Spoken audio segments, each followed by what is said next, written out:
Hey guys, what's going on? My name's Daniel and welcome to my channel. And in today's awesome video, I'm going to be taking these absolutely delicious honey mangoes that are as ripe as they could possibly be. I'm going to be juicing them and then turning them into a gallon of beautiful mango wine. This is my very first mango wine. This is going to be extravagant, super fun. These are as ripe as possible. If they go another day, they're probably going to start rotting and going bad. So why not juice them? Why not turn them into something beautiful? So that's exactly what we're gonna do. In this video, I'm gonna go off screen, juice these mangoes, get 4 cups of mango juice, and then I'm gonna show you the recipe that I'm using for this 1 gallon of mango wine.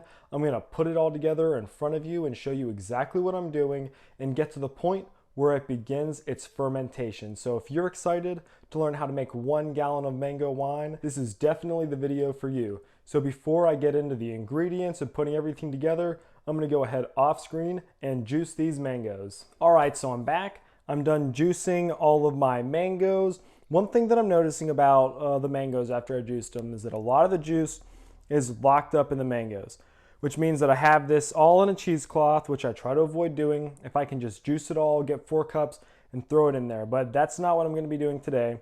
I'm gonna be leaving it in the cheesecloth, which means that I want this to sit for a little bit before I take my specific gravity reading, because I want to make sure that I'm getting an accurate reading so that I know if I need to add more sugar or not. So with where I'm at right now, this is the plan.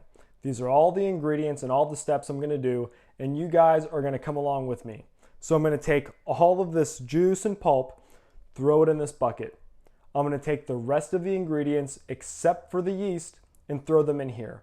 That's half a teaspoon acid blend, half a teaspoon pectic enzyme, and a Camden tablet. I definitely want to use a Camden tablet because this is all put through a juicer. We were at my kitchen table cutting everything up. I can't be 100% certain that none of this has bad bacteria that could ruin my wine. Then I'm going to take 1.5 pounds of sugar. That's 3 cups, and I'm going to throw it in here. I don't want to do 2 pounds right away because I'm not 100% sure how much sugar I'm actually getting out of this. Then I'm just going to let everything sit for a while, and then I'll be right back to the bucket, checking the specific gravity, seeing if the sugar content is good, seeing if I need more, and then we'll add the yeast. So let's sum that up. I'm going to put this in the bucket. I'm going to add the ingredients. I'm going to add the sugar. I'm going to add the water. I'm going to stir it up. Then I'm going to walk away. After the day is over, I'm going to come back, see what the specific gravity is once this had time to set, and then I'm going to decide if it needs more sugar. Sound good? Let's go ahead and get that done. So this is all the juice that I really got straight from the juicer, which is only a little bit above 1 cup. So I'm going to throw that in there.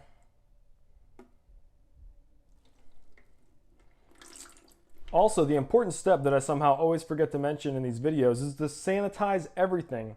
I use Star San sanitizer. It is super easy and helps you just make sure that you're not getting bad bacteria in your wine. Then, while fumbling around with everything on this small shelf, I'm going to take this bowl that has all this pulp and throw it into the bucket as neatly as possible. Look at that. These honey mangoes are so sweet and delicious. They're very similar to regular mangoes, but they just have a little something extra special in them. And I'm excited to see how this turns out as a wine. So now I'm going to add 3 cups or 1.5 pounds of sugar. So let's go ahead and add our 3 cups of sugar.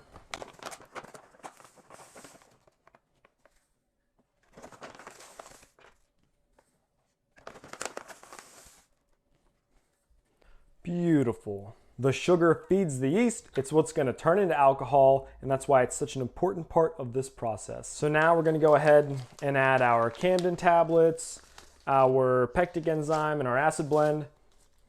I'm going to start out with the Camden tablet.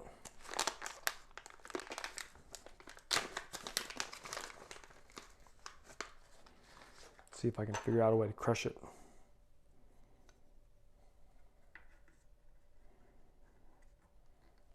There you go. Only a little bit of that jumped out of the bucket. There's our Camden tablet. Let's do our half a teaspoon of pectic enzyme.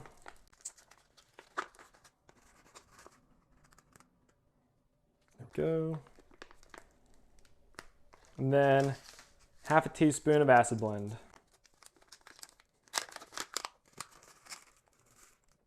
The pectic enzyme, the acid blend, and the Camden tablet are not necessary for winemaking. What's necessary for winemaking is sugar, yeast, and fruit. Otherwise, if just sugar and yeast would just make ethanol, not very tasty. But all you need is fruit, sugar, and yeast, and that will make wine. But we add these other ingredients in order to maximize the flavor and quality of our wine. So now I'm going to go ahead and I'm going to add water up to a gallon, throw the lid on, and then let's just hang out, see how this turns out, see what specific gravity is, see if we need more sugar, and then we'll go on to throwing the yeast in. So I definitely recommend using high quality H2O. I would not use tap water just because you're then going to affect the quality of your finished product.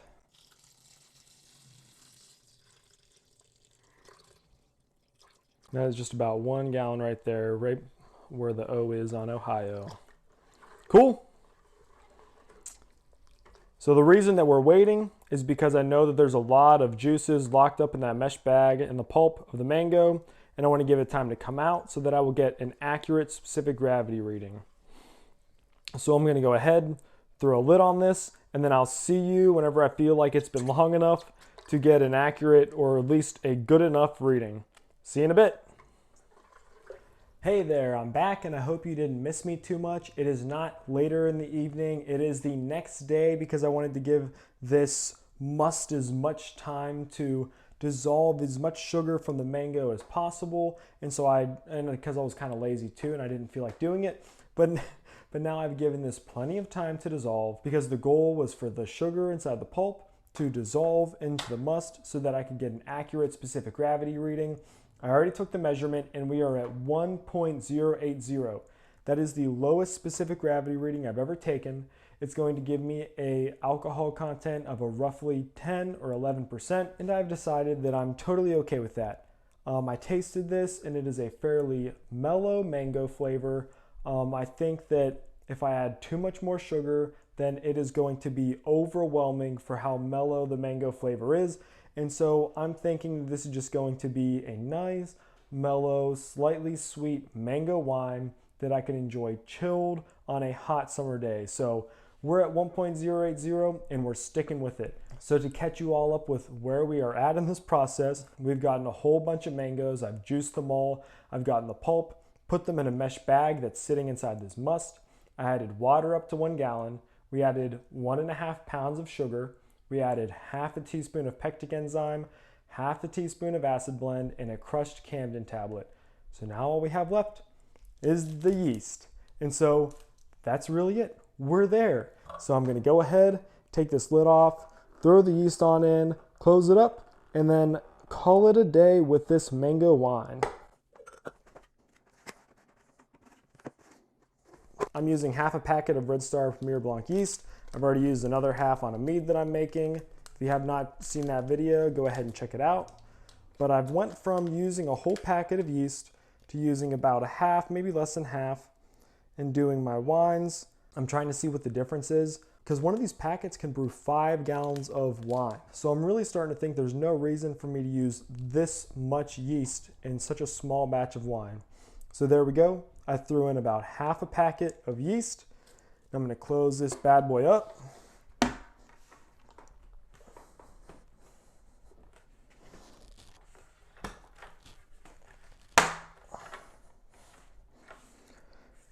I want to make sure nothing can get inside of here and spoil my batch. But I do want to allow gas to escape during fermentation through this airlock. And there you have it. What does the road look like going forward for this wine? Well, first of all, you're going to have to subscribe and stay tuned to see the final product. But I'm going to let it sit in this bucket for about a week. Then I'm going to rack everything over to a 1 gallon carboy. And then I'm going to let it ferment till it gets to about 1.000 specific gravity. Then I'm going to stabilize, degas, and rack over my wine again. If you've been following along with this channel, you know that that is my basic process. You start everything out, let it ferment down to 1.000 or about that area. Then I degas it, stabilize, rack it over, and then let it clear. Once it's cleared, then you bottle it, then you enjoy it, and that is how we make wine. So once again, thank you so much for being here. I'm really excited about this mango wine. Like I said, I think it's going to be mellow. It's going to be a low alcohol content. I think it's going to be slightly sweet, but not overly sweet. And I think it's going to be something very refreshing and not overpowering. So thank you all for being here. I can't wait to find out what we're going to be doing next, although I already know what we're doing next, but you don't, which is why you need to subscribe to stay tuned for future videos. I can't wait to see you in the next video, but until then, happy brewing.